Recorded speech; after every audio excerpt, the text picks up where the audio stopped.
Hello everyone, welcome back to Acharya competitive channel. మీకు చెప్పినట్టు ఈ క్లాసెస్లో భాగంగా నేను ఇంగ్లీష్ క్లాసెస్ తీసుకోబోతున్నానండి. English language. ఇంగ్లీష్ ఈ పదం వింటే చాలామందికి, ముఖ్యంగా గ్రామీణ విద్యార్థులందరికీ కూడా ఒక రకమైన వణుకని చెప్పొచ్చు. ఎందుకు అంటే వాళ్ళు చిన్నప్పటి నుంచి కూడా ఈ ఇంగ్లీష్ లాంగ్వేజ్ పట్ల ఒక రకమైన భయాన్ని క్రియేట్ చేసుకుని ఉంటూ ఉంటారు. అయితే అలాంటి భయం తొలగిపోవాలంటే అసలు ఆ లాంగ్వేజ్ గురించి కంప్లీట్గా మీకు ఒక అవగాహన ఉంటే ఎంతటి వారైనా సరే ఇంగ్లీష్ లాంగ్వేజ్ గురించి భయపడాల్సిన అవసరం ఉండదు. అసలు సాధారణంగా తీసుకుందాం, మిగతా సబ్జెక్ట్తో పోల్చుకుంటే ఈ ఇంగ్లీష్ లాంగ్వేజ్ అనేది వారు వీరు అని కాకుండా ప్రతి ఒక్కరికి ఉపయోగపడుతుందండి. ఫర్ ఎగ్జాంపుల్ మీరు తీసుకోండి, ఎవరిని తీసుకున్నా సరే ఈరోజు మన రోజువారీ జీవితంలో ఇంగ్లీష్ ఒక పార్ట్ అయిపోయింది. ప్రతిరోజు ఏదో విధంగా మనకి ఇంగ్లీష్ లాంగ్వేజ్తో మనం ఏదో రకమైన పని చేస్తూనే ఉంటాం. అసలు సాధారణంగా చూద్దాం, అసలు ఇంగ్లీష్ లాంగ్వేజ్ మనకి రోజువారీ కార్యక్రమాలలో ఏ రకంగా ఉపయోగపడుతుందో సింపుల్గా డిస్కస్ చేద్దాం ఒక 2 నిమిషాలు. మనం చూడండి, ముందుగా ఎడ్యుకేషన్ మనందరికీ తెలుసు. మనకి మాతృభాష మీద ఎంత గౌరవం ఉన్నప్పటికీ కూడా ఈరోజు ఈ గ్లోబల్ ప్రపంచంలో, ఈ చుట్టూ ఉన్న ప్రపంచంలో మనకి ఒక అత్యున్నత స్థానం రావాలంటే ముఖ్యంగా మనకు ఉండాల్సింది ఇంగ్లీష్ లాంగ్వేజ్. మీరు ఏ స్కూల్ తీసుకున్నా, ఏ కాలేజ్ తీసుకున్నా, ఎలాంటి గ్రూప్ ఎంచుకున్నా కూడా దాంట్లో కామన్గా ఉండేది ఇంగ్లీష్. అలాంటి ఇంగ్లీష్ లేకుండా ఎడ్యుకేషన్ కంప్లీట్ చేయడం అనేది ఏ స్టూడెంట్కి కూడా సాధ్యం కాదని చెప్పవచ్చు. అవునండి. చూడండి, మీరు ఎలాంటి సబ్జెక్ట్ సెలెక్ట్ చేసుకున్నా కూడా దాంట్లో ఇంగ్లీష్ అన్నా ఉంటుంది, లేదా అది టీచ్ చేయడానికి, నేర్చుకోవడానికి ఇంగ్లీష్ ఒక మీడియంగానే ఉపయోగపడుతుంది. మరి అలాంటి ఇంగ్లీష్ గురించి మనం నేర్చుకోవడం అనేది ఎంతైనా అవసరం అని చెప్పేసి మనం చెప్పొచ్చు. అలాగే రెండవది ఎంప్లాయ్మెంట్. చాలామందికి ఇంగ్లీష్ లాంగ్వేజ్ లేకపోవడం వల్ల, దీని మీద సరైన పట్టు లేకపోవడం వల్ల వాళ్ళు మంచి మంచి అవకాశాలు కోల్పోతూ ఉంటారు. అది గవర్నమెంట్ జాబ్ అనే కాదండి, ప్రైవేట్ జాబ్ తీసుకున్నా కూడా వాళ్ళు ఇంటర్వ్యూస్ ఫేస్ చేసేటప్పుడు వాళ్ళ దగ్గర ఎంత సబ్జెక్ట్ ఉన్నప్పటికీ వాళ్ళు ఈ ఇంటర్వ్యూలో ఇంగ్లీష్ మాట్లాడాలి, ఇంగ్లీష్లోనే మాట్లాడాలి అనే ఒక భయం వాళ్ళు ఇంటర్వ్యూలో క్వాలిఫై అవ్వడానికి అవకాశం లేకుండా చేస్తుంది. గవర్నమెంట్ జాబులు అయితే చెప్పాల్సిన అవసరం లేదు. చాలామంది గ్రామీణ విద్యార్థులు, ఎంతోమంది మెరిట్ విద్యార్థులు మిగతా సబ్జెక్టుల్లో అన్నిటిలో కూడా మంచి మంచి మార్కులు సాధించినప్పటికీ కేవలం ఈ ఇంగ్లీష్ లాంగ్వేజ్ విషయం వచ్చేసరికి వాళ్ళు మినిమం మార్కులు సాధించలేక జాబును కోల్పోయిన సందర్భాలు చాలా చెప్పుకోవచ్చు మనం. అలాగే ఎడ్యుకేషన్ అయినా, ఎంప్లాయ్మెంట్ అయినా, ఇంకా సింపుల్గా చెప్పుకోవాలంటే మూడవది ఎంటర్టైన్మెంట్. చూడండి, ఈరోజు ప్రపంచంలో ఏ భాషలో ఉన్న మూవీ అయినా సరే దాని సబ్టైటిల్స్ మనకి ఇంగ్లీష్లోనే ఇస్తారు. అంటే మీకు ఆ ఎసెన్స్ మిస్ అయినప్పటికీ కూడా, ఆ భాషలో ఉన్న ఎసెన్స్ మనకి అర్థం కాకపోయినప్పటికీ కూడా ఏం జరుగుతుందో అర్థం కావాలంటే కింద ఇంగ్లీష్ టైటిల్స్తో మనం అర్థం చేసుకోవచ్చు. అలాగే మీరు ఏదైనా ఒక డౌట్ వచ్చింది, దాన్ని వెంటనే గూగుల్లో సెర్చ్ చేయాలి. అప్పుడు ఏం చేస్తారండి, మీ యొక్క మాతృభాషలో టైప్ చేస్తే దొరుకుతుందా? దానికి సంబంధించిన ఇన్ఫర్మేషన్ మీకు అందుబాటులో ఉంటుందా? మ్యాక్సిమం ఉండదు. ఏకైక లాంగ్వేజ్ ఏంటి అంటే ఇంగ్లీష్. అందుకని అది గ్లోబల్ లాంగ్వేజ్ అయింది. ఏ రకంగా చూసుకున్నా కూడా ఇందాక చెప్పినట్లు మన రోజువారీ జీవితంలో ఇంగ్లీష్ లేకుండా రోజు గడవడం అనేది చాలా ఇబ్బందికరమైన విషయం. అవునండి కాదా? మరి అలాంటి ఇంగ్లీష్ లాంగ్వేజ్ కేవలం మనం ఏదో ఎగ్జామ్స్ ఓరియంటేషన్లోనో, లేకపోతే మన కాలేజ్ సబ్జెక్ట్ గాను, స్కూల్లో సబ్జెక్ట్ గాను నేర్చుకోవడం కంటే కూడా మనకి జీవితాంతం ఏదో రకంగా ఉపయోగపడే విధంగా నేర్చుకోవడం అనేది చాలా అవసరం. మరి ఎలా, ఏం చేయాలి? మనం చూస్తున్నాం, ఈ కాంపిటేటివ్ సంబంధించి యూట్యూబ్లో క్లాసెస్ చూస్తుంటే ఎక్కడ కూడా మనకి పూర్తిగా ఉచితంగా క్లాసులు చెప్పేవి ఎక్కడ దొరకలేదు ఇంకా పూర్తిగా చెప్పాలంటే. మరి మనం అలా కాదు, ఉచితంగానే మీకు అన్ని క్లాసెస్, అన్ని సబ్జెక్ట్స్ సంబంధించిన క్లాసెస్ ఉచితంగానే అందించడానికి మేము ముందుకు వచ్చామని చెప్పాము లాస్ట్ టైం. చూడండి, ఇప్పుడు ఈ ఇంగ్లీష్ లాంగ్వేజ్ మీద మనకి ప్రాపర్ అవగాహన రావాలి అంటే అసలు ప్రపంచంలో ఉన్న ఏ భాష గురించి అయినా తెలుసుకోవాలన్నా, ఏ భాష నేర్చుకోవాలనుకున్నా కూడా మనం ముఖ్యంగా దృష్టి పెట్టాల్సిన విషయాలు ఉన్నాయి కొన్ని. ఇంగ్లీష్ లాంగ్వేజ్ అయినా సరే, అది ఏ లాంగ్వేజ్ అయినా సరే. కాకపోతే మనం ఇక్కడ ఇంగ్లీష్ లాంగ్వేజ్ మీద అవగాహన పెంచుకుందాం అనుకుంటున్నాం కాబట్టి దాని వేలో నేర్చుకునే పని చేద్దాం మనం. దాన్ని నేర్చుకునే విధంగా అసలు ఏముందో ఏంటో తెలుసుకుందాం. చూడండి, ఏ భాష మనకు వచ్చింది అని చెప్పాలన్నా సరే ముందుగా మనకి కామన్గా ఉండాల్సిన స్కిల్స్ 4 స్కిల్స్. అవి ఒకటి లిజనింగ్ స్కిల్స్, ఇంకా రెండవది స్పీకింగ్ స్కిల్స్.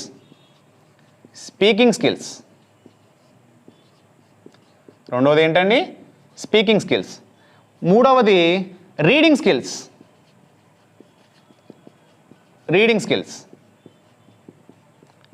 అండ్ చివరిగా రైటింగ్ స్కిల్స్.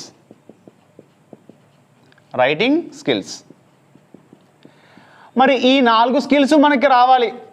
ఏ భాష అయినా సరే, ఒక భాష నాకు వచ్చు అని చెప్పాలంటే ఈ 4 స్కిల్స్ మీద మీకు కంప్లీట్ గ్రిప్ ఉన్నప్పుడు మాత్రమే ఆ భాష నాకు వచ్చు అని చెప్పచ్చు. అవునండి. మరి ఇలాంటి స్కిల్స్ మనకి పూర్తిగా రావాలి అంటే మనం ఫోకస్ చేయాల్సిన ఎలిమెంట్స్ 3 ఉన్నాయి. ఆ 3 ఏంటి? మనం ఏ భాష నేర్చుకోవడానికైనా ముఖ్యంగా ఇంగ్లీష్ లాంగ్వేజ్ విషయం వచ్చేసరికి నేర్చుకోవాల్సిన స్కిల్స్ ఎలిమెంట్స్ ఏంటి అంటే ముఖ్యంగా చూడండి ఒకసారి. ఆ 3 ఎలిమెంట్స్ ఏంటి అంటే, ఒకటి వొకాబులరీ, అంటే మనం తెలుగులో దీన్నే పదజాలం అని అంటాం. పదజాలము అని అంటాం తెలుగులో. ఇక రెండవది గ్రామర్. ఇది మన ముప్పు తిప్పలు పెట్టేది. ఇది దేనికైనా సరే, ఏ కాంపిటేటివ్ ఎగ్జామ్ తీసుకున్నా మనకి చాలా ఇబ్బంది పెట్టే విషయం ఏదన్నా ఉందంటే అది గ్రామర్, ఇంగ్లీష్ గ్రామర్. వ్యాకరణం అంటాం తెలుగులో మనం, వ్యాకరణం. ఇక మూడవది ఇంగ్లీష్ లాంగ్వేజ్లో కొంచెం ఇబ్బంది పెట్టేది దీని తర్వాత ప్రొనౌన్సియేషన్. మూడవది ఏంటండి? ప్రొనౌన్సియేషన్. దీన్నే మనం ఉచ్చారణ అంటాం. ఉచ్చారణ. మన మాతృభాష తెలుగు మాట్లాడినట్టుగా ఇంగ్లీష్ లాంగ్వేజ్ మాట్లాడడం అది అంత సులభమైన పద్ధతి కాదు. చాలా కష్టంతో కూడుకున్న పని. దానికి చాలా ప్రాక్టీస్ అవసరం అవుతుంది. చూడండి, ఈ 3 ఎలిమెంట్స్ మీద ఇక్కడ చెప్పుకున్నటువంటి ఎలిమెంట్స్ ఏవైతే ఉన్నాయో, వొకాబులరీ, గ్రామర్ అండ్ ప్రొనౌన్సియేషన్, ఈ 3 ఎలిమెంట్స్ మీద మనకి సంపూర్ణ పట్టు ఉంటే ఈ 4 స్కిల్స్ నేర్చుకోవడం అనేది చాలా సులభమైపోతుంది. మరి ఎలా నేర్చుకుందాం? Vocabulary, grammar, pronunciation. మేము ముందుగా చెప్తున్నాను వినండి. మిగతా క్లాసుల్లో మిగతా వాళ్ళు చెప్పినట్టు కాకుండా మనకి ఫస్ట్ బేసిక్స్ మీద ఎక్కువ ఫోకస్ చేస్తామండి మనం. ఈ బేసిక్స్ లేకుండా మీరు ఏ కాంపిటేటివ్ ఎగ్జామ్ అయినా కాదు, ఏ ఎగ్జామ్ ప్రిపేర్ అయినా, దేనికి ప్రిపేర్ అవుతున్నా కూడా మనకు ముందు ఉండాల్సింది కంప్లీట్ అవగాహన ఉండాలి బేసిక్స్ మీద, ఫండమెంటల్స్ మీద. ఈ ఫండమెంటల్స్ మనకు పూర్తిగా తెలియకపోతే తర్వాత మీకు ఏం చదివినా అర్థం కాదు. మార్కెట్లో మనకు చాలా పుస్తకాలు ఉంటాయి. ఏ పుస్తకం కావాలంటే ఆ పుస్తకం కొనుక్కొని తెచ్చుకొని చదువుకుంటే ఎందుకు రావట్లేదు? కేవలం ఫండమెంటల్స్ మీద మనకి సరైన అవగాహన లేక. మరి అలాంటి ఫండమెంటల్స్ నేర్చుకోవాల్సిన అవసరం ఎంతైనా ఉందని చెప్తున్నాను నేను. మరి ఈ బేసిక్స్ నేర్చుకోవడానికి మనకి ఎక్కువ టైం పట్టినా కూడా, ఎక్కువ సమయం తీసుకున్నా కూడా ఒక్కొక్కటి ప్రాక్టీస్ చేసుకుంటూ నేర్చుకుంటూ మనం పూర్తిగా సబ్జెక్ట్లో దిగుదాం. అది మనకి మిగతా క్లాసెస్కి ఉన్న తేడా. ఓకే, చూడండి, ముందుకి 4 స్కిల్స్ చూసుకుందాం. అసలు ఏంటి 4 స్కిల్స్? ఒక లాంగ్వేజ్ వచ్చు అని చెప్పడానికి 4 స్కిల్స్ అవసరమని ముందు చెప్పాం. అసలు చూద్దాం ఏంటో. లిజనింగ్ అంటే వినడం. ఎవరైనా ఒక భాష మాట్లాడినప్పుడు మనకు అది అర్థం కావాలి విన్న తర్వాత. దాన్ని మనం లిజనింగ్ స్కిల్స్ అంటాం. మనకి మాట్లాడే తెలుగు భాష ఎలా వచ్చింది? మనం చిన్నప్పటి నుంచి కూడా మన చుట్టూ ఉన్న పరిసరాలలో తెలుగు భాష మాట్లాడుతూ ఉంటారు కాబట్టి దాన్ని వింటూ మనం తెలుగు భాష నేర్చుకున్నాం. అదే మాదిరిగా ఈ లిజనింగ్ స్కిల్స్ అనేవి కూడా ఇంగ్లీష్ లాంగ్వేజ్ నేర్చుకోవడానికి కూడా ఉపయోగపడతాయండి మనకి. మనం ఇంగ్లీష్ లాంగ్వేజ్ నేర్చుకోవాలనుకున్నప్పుడు కేవలం ఏదో పుస్తకం కొనుక్కొని దాంట్లో చదువుకోవడమో, లేకపోతే ఇలా ఆన్లైన్ క్లాసెస్ చూడడమో అంతటితో ఆగిపోకూడదు. ఇంగ్లీష్ లాంగ్వేజ్ మాట్లాడే సినిమాలు కానీ, న్యూస్ కానీ, ఇలాంటి స్టాండర్డ్గా ఉండేటువంటి ఏవైతే ఉన్నాయో వాటిని వింటూ ప్రాక్టీస్ చేయాలి. అలాగే స్పీకింగ్ స్కిల్స్. కొంతమందికి చదవడం వస్తుంది, రాయడం వస్తుంది, ఎదుటివారు ఇంగ్లీష్లో మాట్లాడితే అర్థమవుతుంటుంది, కానీ మాట్లాడలేరు. దానికి ప్రాబ్లం ఏంటి అంటే ప్రాక్టీస్. దేనికైనా మనకు ఫస్ట్ కావాల్సింది సరైన ప్రాక్టీస్. ఆ ప్రాక్టీస్ లేకపోతే మనం ఏది నేర్చుకున్నా, ఎంత కాలం పాటు కష్టపడుతున్నా కూడా రిజల్ట్ అనేది కనిపించదు. సో అలాగే స్పీకింగ్ స్కిల్స్ తర్వాత రీడింగ్ స్కిల్స్. మనం చదవాల్సిన సందర్భాలు ఉంటుంటాయి. అలాంటప్పుడు ఏ వర్డ్ని ఎలా ప్రొనౌన్స్ చేయాలి, ఈ వర్డ్లో సైలెంట్ లెటర్ ఏదైనా ఉందా, లేకపోతే దీని యాక్సెంట్ వేరే విధంగా ఉంటుందా అన్న విషయాలన్నీ పూర్తిగా రావాలన్నా కూడా మనకి రీడింగ్ స్కిల్స్ బాగా డెవలప్ అవ్వాలి. మరి ఎలా డెవలప్ అవుతుంది? ప్రాక్టీస్. న్యూస్ పేపర్ మనకి బయట చదువుతూ ప్రాక్టీస్ చేసుకుంటూ ఉండాలి. అలా ప్రాక్టీస్ చేసుకుంటూ ఉంటే మనకి రీడింగ్ స్కిల్స్ కూడా డెవలప్ అవుతాయి. చివరిగా రైటింగ్ స్కిల్స్. రైటింగ్ స్కిల్స్ కూడా చాలా ఇంపార్టెంట్ థింగ్ అండి. మనం రాసేటప్పుడు చాలామంది కంటెంట్ మొత్తం వాళ్ళ దగ్గర ఉంటుంది, కానీ చాలా ఎర్రర్స్ చేస్తూ ఉంటారు. స్పెల్లింగ్ ఎర్రర్స్ వస్తూ ఉంటాయి, సరైన పంక్చువేషన్ వాళ్ళు ఫాలో అవ్వరు, సరైన లింకర్స్ యూస్ చేయరు. ఇలాంటి విషయాల పట్ల కూడా పూర్తి అవగాహన లేకపోతే మనం ఒక లాంగ్వేజ్ వచ్చు అని చెప్పడానికి సరిపోము. సో ఈ 4 స్కిల్స్ మనం బాగా నేర్చుకోవాలంటే మనం దేని మీద ఫోకస్ అయిపోతున్నామండి? Vocabulary and grammar. ఈ రెండింటి మీద ముందు మనం ఎక్కువ దృష్టి పెట్టబోతున్నాం. గుర్తుపెట్టుకోండి, ఇది కేవలం ఏ కాంపిటేటివ్ ఎగ్జామ్స్ ప్రిపేర్ అవుతున్న గవర్నమెంట్ జాబ్ ఆస్పిరెంట్స్కో లేకపోతే కాలేజీ విద్యార్థులు, స్కూల్ విద్యార్థులే కదండి. సగటు మానవుడు ఇంట్లో ఉండి కూడా ఇంగ్లీష్ లాంగ్వేజ్ ఏదో రకంగా ఉపయోగపడుతుంటుంది అనుకుంటూ ఉంటారు చూసారా, వాళ్ళు కూడా మన క్లాసెస్ అన్నీ ఉపయోగపడే విధంగా మనం క్లాసెస్ చెప్పుకోబోతున్నాం. మీరు చేయాల్సిందల్లా ఏంటి అంటే, ఫస్ట్ ఆఫ్ ఆల్ ప్రతి క్లాస్ని ఒకసారి కాకుండా ప్రశాంతంగా ఉన్న సమయంలో, ఫ్రీగా ఉన్న టైంలో 2-3 సార్లు చూస్తూ ఉండాలి. అలాగే ఒక సొంత నోట్స్ ప్రిపేర్ చేసుకుంటూ ఉండాలి.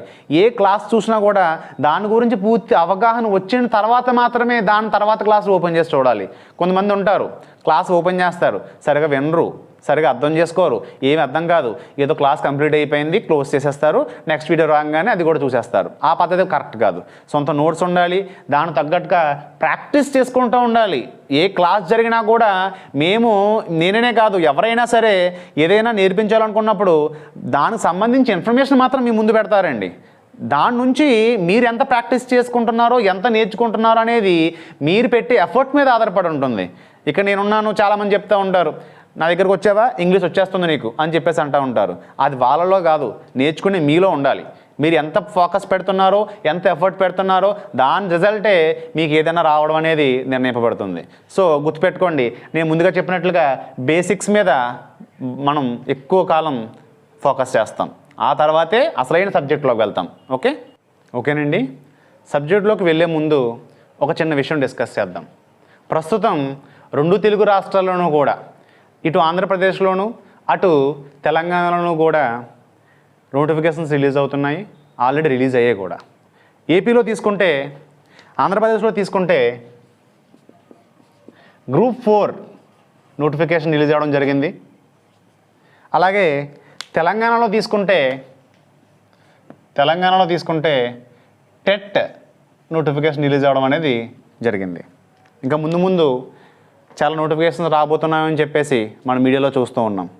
మరి ఈ 2 నోటిఫికేషన్స్ తీసుకుంటే, ఈ 2 నోటిఫికేషన్లోనూ కూడా ఇంగ్లీష్ ప్రాముఖ్యత ఎంత ఉందో ఏంటో 1-2 నిమిషాలు చర్చిద్దాం. చూడండి, ఇప్పుడు ఏపీలో రిలీజ్ అయినటువంటి గ్రూప్ 4 ఎగ్జామ్కి 2 రకాలుగా, ఒకటేమో ఫస్ట్ స్క్రీనింగ్ టెస్ట్. ముందుగా స్క్రీనింగ్ టెస్ట్ కండక్ట్ చేస్తారు, ఆ తర్వాత మెయిన్స్ ఎగ్జామ్స్ కండక్ట్ చేస్తారు. ఈ స్క్రీనింగ్ టెస్ట్లోను అలాగే మెయిన్స్ ఎగ్జామ్లోను ఇంగ్లీష్ తీసుకుంటే అసలు ఎంత వెయిటేజ్ వచ్చిందో చూద్దాం ఒకసారి. ఈ స్క్రీనింగ్ టెస్ట్లో 2 పేపర్లు ఉంటాయి. పేపర్ 1 జనరల్ స్టడీస్ సంబంధించి, అలాగే పేపర్ 2 ఇంగ్లీష్ మరియు తెలుగు లాంగ్వేజెస్.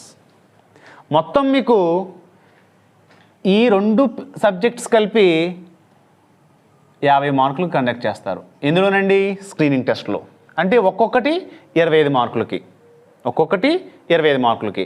అంటే మీరు స్క్రీనింగ్ టెస్ట్లో క్వాలిఫై అవ్వాలి అని నిర్ణయించేది ఇంగ్లీష్ అండ్ తెలుగు అంటే మీకు ఎంతో కొంత అవగాహన ఉండే ఉంటుందని అనుకుంటున్నాను. కానీ చాలామంది ఇబ్బంది పడేది ముందుగా చెప్పినట్లు ఇంగ్లీష్. ఈ స్క్రీనింగ్ టెస్ట్ క్వాలిఫై అయిన తర్వాత మనకి మెయిన్స్కి రాయాల్సి ఉంటుంది. ఈ మెయిన్స్ ఎగ్జామ్లో మళ్ళీ పేపర్ 1 జిఎస్ మరియు మెంటల్ ఎబిలిటీ, అలాగే పేపర్ 2 వచ్చేసరికి మీకు తిరిగి మళ్ళీ ఇంగ్లీష్ అండ్ తెలుగు లాంగ్వేజెస్ మీకు మొత్తం 150 మార్కులకి కండక్ట్ చేయడం జరుగుతుంది. ఈ 150 మార్కుల్లో ఇంగ్లీష్ నుండి మీకు 75 మార్కులు వస్తాయి. చూడండి, ఒకసారి నేర్చుకుంటే అటు స్క్రీనింగ్ టెస్ట్లోను ఇటు మెయిన్స్ ఎగ్జామ్లోనూ కూడా జాబ్ రావడానికి అవసరమయ్యే మార్కులన్నీ కూడా మీ సొంతం అవుతాయి. సో దయచేసి గుర్తుపెట్టుకోండి, ఇంకా ఏపీలో గ్రూప్ 4కి ఎగ్జామ్ డేట్స్ రిలీజ్ చేయలేదు. అది దృష్టిలో పెట్టుకొని ఈరోజే మీ ప్రిపరేషన్ ప్రారంభించండి. మీరు ఎందులో వీక్ అనుకుంటున్నారో దాని మీద ప్రత్యేక దృష్టి పెట్టండి, మరింత సమయం కేటాయించడానికి ప్రయత్నించండి. ఓకే, అటు తెలంగాణ తీసుకుంటే తెలంగాణలో ఆల్రెడీ మనకి టెట్ నోటిఫికేషన్ రిలీజ్ అవ్వడం జరిగింది. మరి టెట్లో ముందుగా చెప్పుకున్నట్టు ఈ గ్రామీణ ప్రాంత విద్యార్థులు మిగతా సబ్జెక్టులన్నింటిలోనూ కూడా మంచి మార్కులు తెచ్చుకున్నప్పటికీ ఇంగ్లీష్ లాంగ్వేజ్కి వచ్చేసరికి 30 మార్కులకు గాను కనీసం 10 మార్కులు తెచ్చుకునే పరిస్థితి కూడా కనిపించట్లేదు. మనకి టెట్ ఎగ్జామ్లో ఇంగ్లీష్ సబ్జెక్ట్కు 30 మార్కులకు కేటాయించబడుతుంది. దాంట్లో 24 మార్కులు కంటెంట్కు, అలాగే మిగిలిన 6 మార్కులు మెథడాలజీ. చూడండి, ఈ కంటెంట్ ఏదైతే ఉందో ఈ గ్రూప్ 4లో ఉన్నటువంటి ఇంగ్లీష్ ఎగ్జామ్ సిలబస్కి మనకి దాదాపు సరిపోతుంది. ఈ ఒక్కొక్క దానికి సంబంధించిన సిలబస్ ఏంటో చూద్దాం. ఓకేనండి, చూడండి, ఇది మనకి గ్రూప్ 4 ఏపీపీఎస్సీ రిలీజ్ చేసినటువంటి గ్రూప్ 4 సంబంధించిన ఇంగ్లీష్ సబ్జెక్ట్కి సంబంధించిన సిలబస్. ఒకసారి చూడండి, 1 by 1. Comprehension, usage and idioms, vocabulary and punctuation, logical rearrangement of sentences and grammar. ఒకసారి మీరు అబ్జర్వ్ చేసి చూస్తే ఇందులో దేన్ని వదలడానికి లేదు. ఇంగ్లీష్ లాంగ్వేజ్ నేర్చుకునే క్రమంలో గ్రామర్ అనే ఒక పదం చాలు, మనం ప్రతి విషయం పట్ల పూర్తిగా అవగాహన ఉంటే కానీ మనకు మార్క్స్ ఎక్కువ వచ్చే అవకాశం కనిపించదు. చూడండి, కాకపోతే ఇక్కడ మనకి ఎస్ఎస్సి స్టాండర్డ్ అని చెప్పేసి మెన్షన్ చేశాడు. ఎస్ఎస్సి స్టాండర్డ్ అంటే ఏంటి? 10th క్లాస్ వరకు కూడా. ఓకే, అయితే అసలు ఏంటి కాంప్రహెన్షన్ అంటే ఏంటి? ఇడియమ్స్ తెలుగులో మనం జాతీయాలు అంటాము. వొకాబులరీ, ఈ పదం చూసారా? వొకాబులరీ ఇది మనకి టెట్లో కూడా కనిపిస్తుంది. ఇదే పదం. గ్రామర్ టెట్లో కనిపిస్తుంది. ఇడియమ్స్, పంక్చువేషన్, మీకు ఇందాక చెప్పాను పంక్చువేషన్ లేకుండా చాలామంది రైటింగ్లో ఇబ్బంది పడుతూ ఉంటారని చెప్పేసి, ఇవన్నీ కూడా మనకి టెట్లోనూ ఉన్నాయి. ఏ విషయాలైతే మనం టెట్లో నేర్చుకుంటూ ఉంటామో అవే విషయాలు ఇక్కడ కూడా నేర్చుకుని ఉంటాం. ఓకే, ఇక్కడ డిస్కస్ చేసిందే అక్కడ డిస్కస్ చేస్తాం. ఏవైనా సరే ఓవర్లాప్ అవుతున్నప్పుడు మనం దాని పట్ల ప్రత్యేక వీడియో చేసుకొని అన్ని విషయాలు మొత్తం కూడా డిస్కస్ చేసుకోవడానికి ప్రయత్నం చేద్దాం. ఓకేనండి, దీని తర్వాత మనం టీఎస్ సంబంధించినటువంటి టెట్ నోటిఫికేషన్లో వచ్చిన ఇంగ్లీష్ సిలబస్ని చూద్దాం. ఓకే ఓకే చూడండి ఒకసారి, ఇది తెలంగాణ రాష్ట్రంలో ఇటీవల విడుదలైన టెట్కు సంబంధించి ఇంగ్లీష్ సబ్జెక్ట్లో దానికి సంబంధించిన సిలబస్ మొత్తం కూడా ఇక్కడ ఇవ్వడం జరిగింది. ఇది వరకు మనం ఏపీపీఎస్సీ రిలీజ్ చేసిన గ్రూప్ 4 ఇంగ్లీష్ సంబంధించిన సిలబస్ చూడడం జరిగింది. ఒకసారి రెండు కంపేర్ చేసి చూస్తే రెండు కూడా ఒకలాంటి సిలబస్ అని మనకు తెలుస్తుంది. చూడండి, ఈ కాంప్రహెన్షన్ అని కానీ, లేదా ఈ వొకాబులరీ అనే వర్డ్ కానీ, లేదా ఈ ఇడియోమాటిక్ ఎక్స్ప్రెషన్స్ అని కానీ, లేదా ఈ సీక్వెన్సింగ్ ఆఫ్ ద సెంటెన్సెస్ అని కానీ, ఇవన్నీ కూడా మనకి గ్రూప్ 4లో ఇంగ్లీష్ సంబంధించిన ఇచ్చిన సిలబస్లోనే మనకు కనిపిస్తాయి ఆల్రెడీ. మరి అక్కడ ఎక్స్ట్రాగా గ్రామర్ అనే ఒక పదం కనిపించింది, అది లేదే అని అనుకుంటున్నారా? అలా ఏం లేదండి. గ్రామర్ అంటే ఇవంతా కూడా మన గ్రామర్లోకి వస్తుంది. ఈ టెట్కి మాత్రం ఎక్స్ట్రాగా మనం మెథడాలజీ అనేది కొంచెం అదనంగా చదవాల్సి ఉంటుంది. అంటే ఏంటి?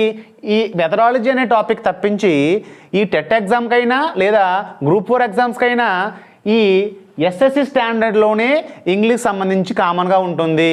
సో మీకు ఏమర్థమైంది? మన వీడియోస్ అటు గ్రూప్ 4కి అలాగే ఇటు తెలంగాణ టెట్కి కూడా ఉపయోగపడతాయని చెప్పేసి మనం అనుకోవచ్చు. ఓకే, ఒకవేళ ఇంకొక విషయం చెప్పడం మర్చిపోయాను మీకు. ఇందాక మనం ఏపీపీఎస్సీ గ్రూప్ 4 సిలబస్ చెప్పుకున్నప్పుడు అక్కడ తెలుగు సంబంధించిన సిలబస్లో కూడా ఇంగ్లీష్ టు తెలుగు ట్రాన్స్లేషన్ అని, లేదా తెలుగు టు ఇంగ్లీష్ ట్రాన్స్లేషన్ అని చెప్పేసి తెలుగు సంబంధించిన సిలబస్లో ఇచ్చాడు. అది ఎందులోకి రాదండి, అది కూడా మనకి ఈ ఇంగ్లీష్ సిలబస్లోకే మనకు వస్తుంది. గుర్తుపెట్టుకోండి, మీరు గనక రెగ్యులర్గా మన వీడియోస్ ఫాలో అవుతూ చూసిన వీడియో 3-4 సార్లు చూస్తూ సొంత నోట్స్ ప్రిపేర్ చేసుకుంటూ ఒక టైం టేబుల్ ఫాలో అవుతూ ఉంటే ఖచ్చితంగా మీ చేతిలో ఒక గవర్నమెంట్ జాబ్ ఉన్నట్టే. గుర్తుపెట్టుకోండి. ఓకే, ఈ వీడియో కనుక మీకు నచ్చినట్లయితే లైక్ చేయండి, మీ ఫ్రెండ్స్కి షేర్ చేయండి, సబ్స్క్రైబ్ చేసుకోవడం మాత్రం మర్చిపోవద్దు. Thank you so much. Team ACC.